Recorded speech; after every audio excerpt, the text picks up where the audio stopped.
Hey, what's up guys? This is Luke with the Live Great Lifestyle. So last week I put out a video showing some stretches that you can do to help with low back pain.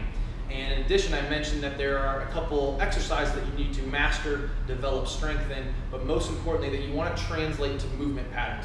So really quickly, I'm just going to tell you what those are, and I'm going to show you how you move throughout the day has a big effect on things like low back and knee pain.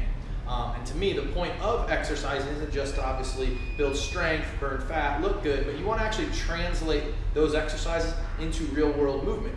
So again, for somebody like myself who's compressed the disc, who actually has no ACL in this knee, I can still do a lot of stuff because I move pretty well throughout the day. I don't really miss on my movement patterns. And I see a lot of people where the only time they're putting thought into how they move is at the gym. So we want to take some of the gym behavior and transfer it over to the real world. So the first one is, it's simply a squat. So many people go to the gym and they practice doing squats, whether it's body weight, holding a dumbbell or barbell squats, but they put very little awareness into how they get up off of a chair. And if you look at the mechanics of standing up versus squatting down, it's really the same pattern. So you want to take that strength of squatting and transfer it to how do you get up from a chair. Now, a lot of people are going to strengthen dysfunction, meaning they're going to move in poor patterns throughout the day. So again, if I were to get up from a chair and it looks like this, I've essentially strengthened this dysfunctional movement pattern, where instead, if I had a little bit of awareness and I push the knees out, draw my abs in, drive up through the hips, and keep my knee over my ankle, it's nice and stable, my back is safe. So that's one of them. How do we get up out of a chair? It's just our squat. How do we bend over to pick something up? Is simply a deadlift. So when we do a deadlift, obviously you can pick up a tremendous load with a deadlift, hundreds of pounds. And it's a very organized way, a very safe way to load the posterior chain, the glutes, the hamstrings, and it actually is a safe position for your back because your spine is fused into this one kind of bone, if you will. So a traditional deadlift, I hit back, I lower through the hip, I drive by pushing the floor away, and really my glutes, my hamstrings are doing the work, and my back is moving around my hips.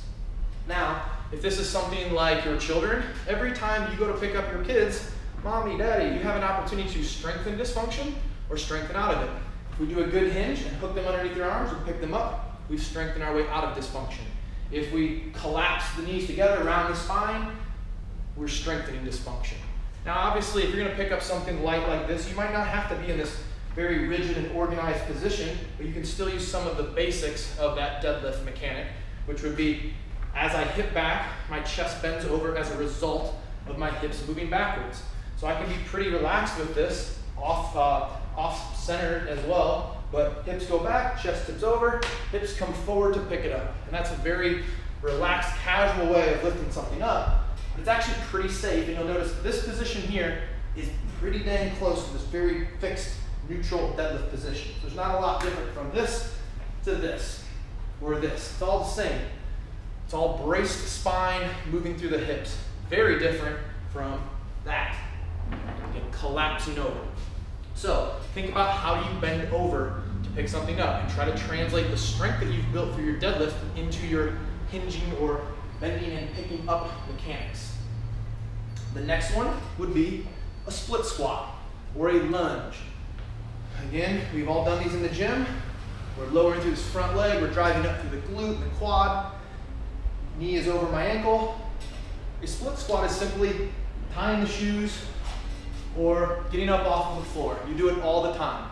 So every time you get up off the floor, ask yourself, are you strengthening dysfunction, meaning are you moving in a poor pattern? Are you kicking your butt out, dropping your knee in, creating rotational torque on the knee? Or do you maintain those same mechanics that you use on a traditional split squat or lunge? We have a little bit of awareness where our pelvis is, and we drive it up through the front leg. So again, split squat, tie your shoes. You're doing it all the time. How do you get up off of the floor? Pattern out of dysfunction, not into it. The last one would be step-ups. Again, great exercise that we do in the gym. We're very aware of our positioning likely when we do these. We're driving through this front leg, that knee's over the ankle. Again, we have a lot of positional awareness in the gym, but then we're very relaxed when we just go up our stairs. Maybe it looks like this. Knee collapses in, toe turns out. So again, every day you have an opportunity to strengthen out of dysfunction by moving throughout life in good patterns, or going to strengthen dysfunction by moving in these core patterns. So to me, if you're gonna spend the time exercising, working out, building strength, make sure you transfer it to daily life. So it's not just about building muscle, losing fat, looking good, but it's actually about longevity.